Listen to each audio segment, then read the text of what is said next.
the new Prime Minister of Great Britain just came on television. Sunak is his name. Exactly right. Sunak, Rishi Sunak, who himself is, a billionaire through his wife, came on television and made the case that central bank digital currencies are coming and they're going to make your life way, way better.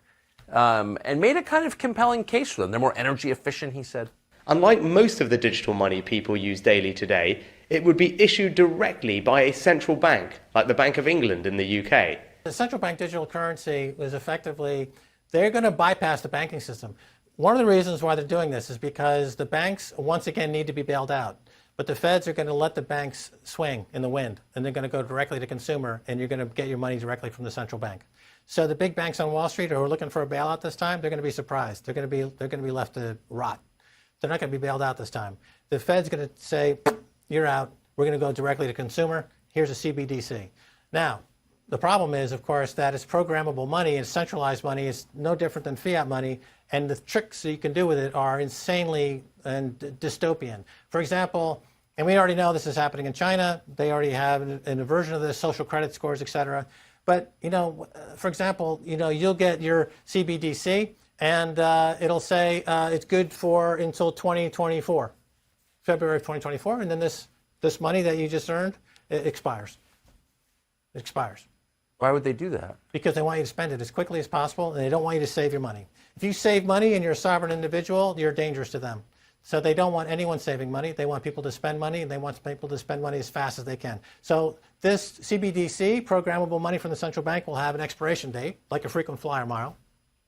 Number two, it'll be tied through vast databases to your behavior.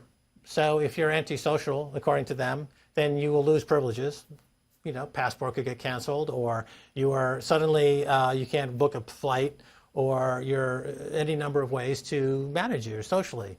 And they do that through a central bank digital currency, which is tied to all the databases, and all the databases are connected. One of the interesting aspects of our modern life is that all the technological aspects of our life, the three primary drivers of technology are bandwidth, CPU, and storage, right? Bandwidth being the cost to send data, the storage or memory, and the CPU, the calculations, the processing unit. Yes. All three of those components are constantly crashing to the point of zero.